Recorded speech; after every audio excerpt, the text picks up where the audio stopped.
Good evening everyone, my name is Thomas and today we will investigate how media affects students and their behaviour. We will conduct a series of interviews which will help us better understand and analyse relationships between media and people.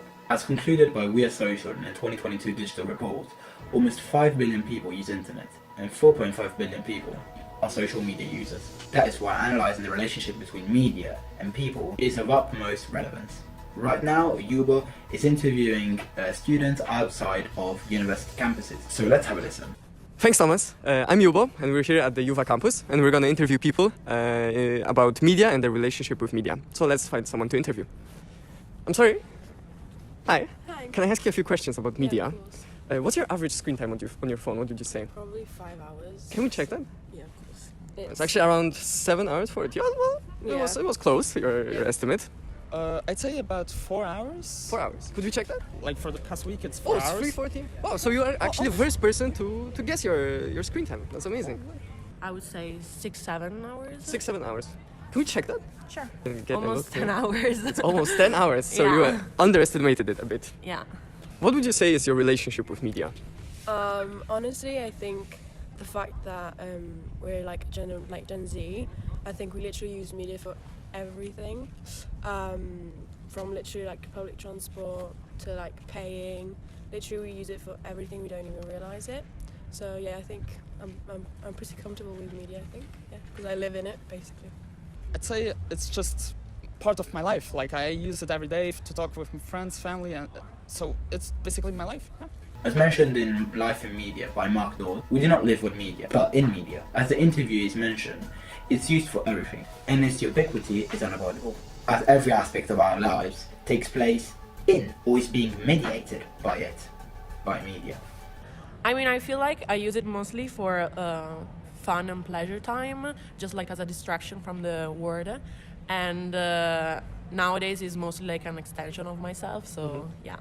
This answer can also be analysed using Mark Dawes' article. Considering media are a source of profound pleasure and fun, we can see that despite the fact this person uses media mainly for pleasure, media still has a profound effect on this person. So do you believe you're being monitored? And if yes, by how many entities? I honestly believe we are monitored, but like, because like in every single site I go to, I just like accept the cookies, and I know that cookies like take over my privacy and everything. So probably, yeah, they have a bunch of information, like private information about me, but obviously I'm just unaware of it. I think everyone's unaware of it, so yeah.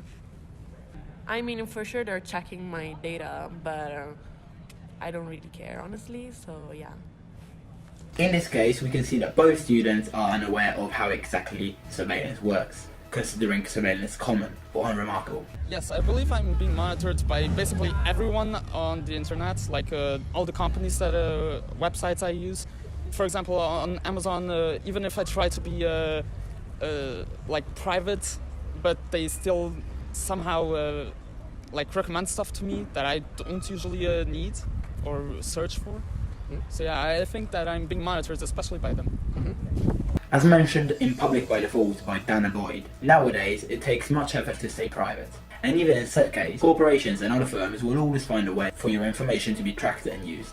And do you believe you change your behavior when you know you're being watched?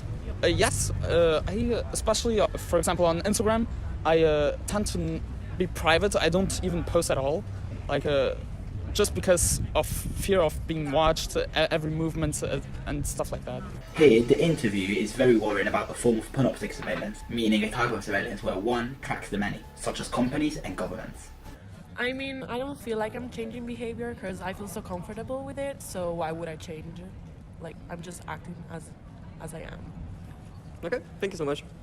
In this case, due to the lack of information and knowledge about the topic, the interviewee chooses not to change the behaviour at all, as they believe they feel comfortable around media. I think so, because like especially like on social media like Instagram, I think probably like everyone only posts like a determined like part of their lives, like most of the time like the best time when they have the best time. So it's all like a fake.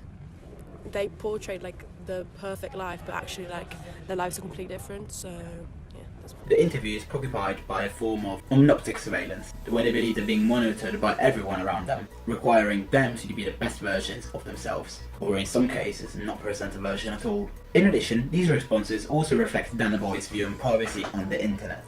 Okay, so we collected enough answers and back to the studio. Thank you for the insightful interview, Yubo. As we can see, it is undeniable that media has a deep impact in our lives, affecting it in almost every area we can imagine it. The various opinions carried out by our interviewees show how, regardless on your view of the topic, media will find a way to influence you and your behaviour. That is it for today, and thank you everyone for listening.